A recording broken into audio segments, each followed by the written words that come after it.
Punjabi radio USA पेश करता है अज दा दिन सिख इतिहास विच।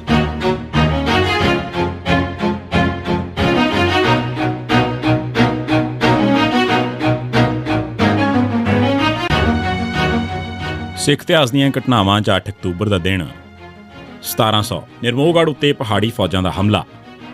8 अक्तूबर 1700 के दिन कई थाई 7 तरीक भी लिखी मिलती है। अजमेर चंद की फौज ने निर्मोहगढ़ च गुरु साहब उत्ते हमला बोल दिता।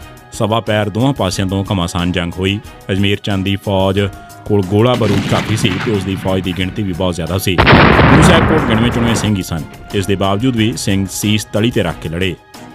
1984 भारतीय फौज दरबार साहब विचों निकली। दरबार साहब उत्ते भारतीय फौज के हमले मगरों अकाल तख्त साहब की इमारत बुरी तरह तबाह हो चुकी सी। इस दौरान ही सिख विद्वानां ते आगूआं ने आखना शुरू कर दिता सी कि अकाल तख्त साहब की तबाह हुई इमारत नूं हूबहू रखिया जाए तां कि आउण वालीआं पीढ़ियां नूं इंदिरा गांधी के हुक्म ते दरबार साहब उत्ते चाढ़ी गई फौज ते उस वल्लों अकाल दे तख्त की कीती गई इस हालत नूं विखाया जा सके।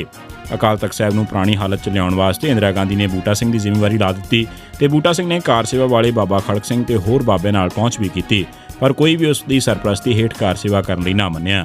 सारिਆਂ ਦੀ ਇਹੀ शर्त सी कि पहला भारतीय फौज दरबार साहब विचों निकले, उस तो बाद ही काम होएगा। अखीर इंदिरा गांधी ने अपना पुराना मोहरा संता सिंह निहंग अगे लिआंदा ते उसने अपने कलेरां वाले डेरे दा नरैण सिंह खड़ा करके सरकारी सेवा नाल अकाल तख्त साहब की इमारत की मुरम्मत करवानी शुरू कर दी। भारत सरकार का निशाना सी कि सितंबर तक इस इमारत को मुकम्मल कर दिता जाएगा ਤੇ ਕਿਰਪਾਲ ਸਿੰਘ ਨੂੰ ਇਸ ਬਾਰੇ ਇਤਲਾਹ ਦੇ ਦਿੱਤੀ ਗਈ ਸੀ। ਇਸ ਤੇ ਕਿਰਪਾਲ ਸਿੰਘ ਨੇ ਆਪਣੇ ਸਾਥੀਆਂ ਨੂੰ ਨਾਲ ਲੈ ਕੇ ਵਿਸ਼ਵ ਸਿੱਖ ਕਾਨਫਰੰਸ ਕਰਨ ਦਾ ਐਲਾਨ ਕਰ ਦਿੱਤਾ ਤੇ ਇਹ ਕਾਨਫਰੰਸ ਸਰਬੱਤ ਖਾਲਸਾ ਇਕੱਠ ਵਜੋਂ ਨਹੀਂ ਸੀ ਬੁਲਾਈ ਗਈ ਤੇ ਨਾ ਹੀ ਇਹ ਕਾਨਫਰੰਸ ਸ਼੍ਰੋਮਣੀ ਅਕਾਲੀ ਦਲ ਜਾਂ ਸ਼੍ਰੋਮਣੀ ਗੁਰਦੁਆਰਾ ਪ੍ਰਬੰਧਕ ਕਮੇਟੀ ਨੇ ਬੁਲਾਈ ਸੀ, ਕਿਉਂਕਿ ਸਾਰੇ ਅਕਾਲੀ ਆਗੂ ਤਾਂ ਜੇਲ੍ਹਾਂ ਵਿੱਚ ਬੰਦ ਸਨ। ਇਸ ਕਾਨਫਰੰਸ 'ਚ ਕਿਰਪਾਲ ਸਿੰਘ ਤੇ ਉਸਦੇ ਸਾਥੀਆਂ ਨੇ ਭਾਰਤ ਸਰਕਾਰ ਨੂੰ ਵਿਖਾਵੇ ਦਾ ਅਲਟੀਮੇਟਮ ਦਿੱਤਾ ਕਿ ਜੇਕਰ 30 ਸਤੰਬਰ ਤੱਕ ਫੌਜ ਦਰਬਾਰ ਸਾਹਿਬ ਕੰਪਲੈਕਸ 'ਚੋਂ ਨਾ ਨਿਕਲੀ ਤਾਂ ਮੋਰਚਾ ਲਾਇਆ ਜਾਵੇਗਾ। 28 ਦਿਨ ਦਾ ਇਹ ਇੰਨਾ ਲੰਮਾ ਨੋਟਿਸ ਇੱਕ ਮਜ਼ਾਕ ਸੀ। असलीयत यह सी कि सरकार ने किरपाल सिंह नूं यकीन दवाया सी कि 25 सितंबर के नेड़े तेड़े अकाल तख्त साहब की इमारत ठीक कर दी जाएगी। उंज इस मगरों तो सरकार ने खुद फौज नूं उत्थों हटाउण वास्ते कोई बहाना लभना ही सी। जिवें कि भारत सरकार का किरपाल सिंह नाल वादा सी, फौज ने 29 सितंबर नूं दरबार साहब का अंदरूनी हिस्सा खाली कर दिता, पर दरबार साहब के आले दुआले हर मोड़ ते ही नहीं बल्कि गुरु रामदास सरांह, गुरु नानक नवाज, श्रोमणी कमेटी ते अकाली दल के दफ्तरां ते भी बावरदी हथियारबंद फौजी तैनात सन। इस तो इलावा सिविल पैरावे फौज CRPF तो इलावा पंजाब पुलिस के सैकड़े मुलाजिम तैनात सन।